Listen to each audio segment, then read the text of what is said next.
morning, Survival Family. Happy Sunday. Happy January 2nd, 2022. I want to get right into this video because I think I see some very concerning things about our supply chain for 2022.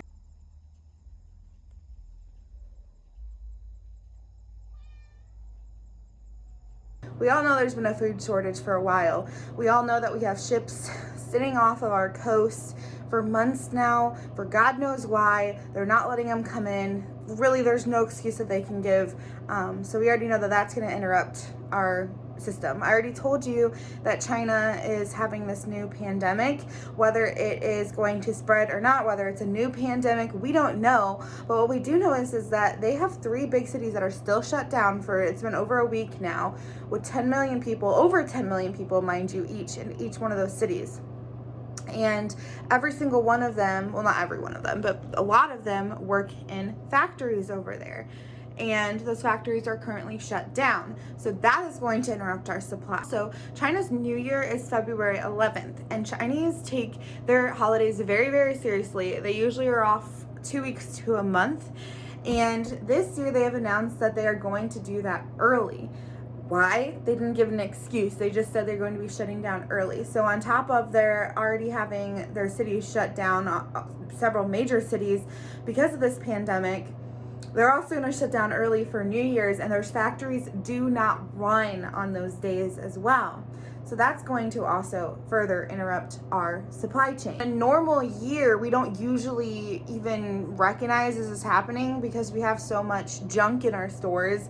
It doesn't usually interrupt it to the point where we notice. However, we're already noticing empty shelves. So I can only imagine what this early shutdown, on top of an already shutdown, on top of our ships being stuck out there, what the shelves are going to look like here in the next few weeks. Away from the Asian nation for a second, on top of that, January 6th, all truck drivers going from and to Canada are required to get the shot.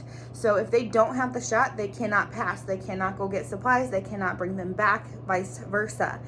So that means that a lot of semi-truck drivers are retiring, basically, that were working that area. And that is also another supply chain cutoff because they're being forced to not be able to work. Lastly, Mexico, who is our second biggest oil distributor, or where we get our oil, has announced that they are planning for self-sufficiency.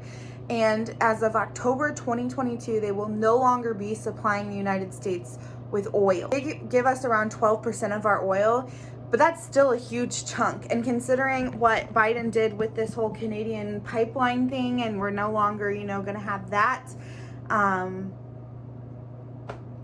Yes, we're getting it from Canada still, but still that was going to be a major, chunk of oil that we're not now going to get. So you can expect gas prices to be rising as well, possibly even gas rationing. And our third biggest distributor is Russia, and they're already threatening the United States that we're going to pay if we do anything, if they do anything for Ukraine. So who knows what that whole mess is going to be, but you can guarantee, like I said, there is going to be shortages on gas because of this. And also, I find it interesting, the Mexico is saying they're trying to do self-reliance, they're basically saying, hey, we're keeping some of our oil for ourselves. Why? Are they seeing something that's coming? Are they thinking that they're going to have extra for? Who knows? It's so weird to me that this is happening now. I'm not one of those preppers that is going to stand here and tell you, hey, this is going to happen or this is going to happen. I'm one of those preppers who says, I don't know what the heck's happening. That's why I'm prepping. This is the information I'm getting.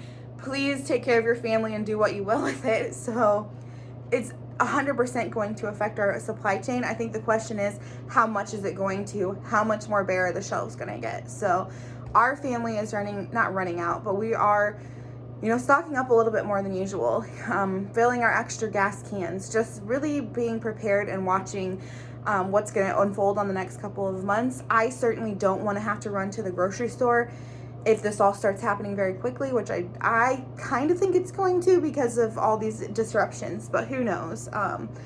this is a part of the video where I'm going to ask you to comment in the section down below what you think is going to happen hearing all this information.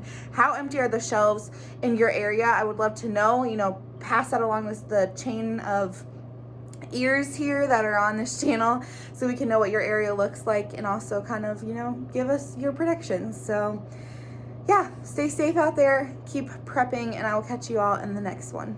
Bye.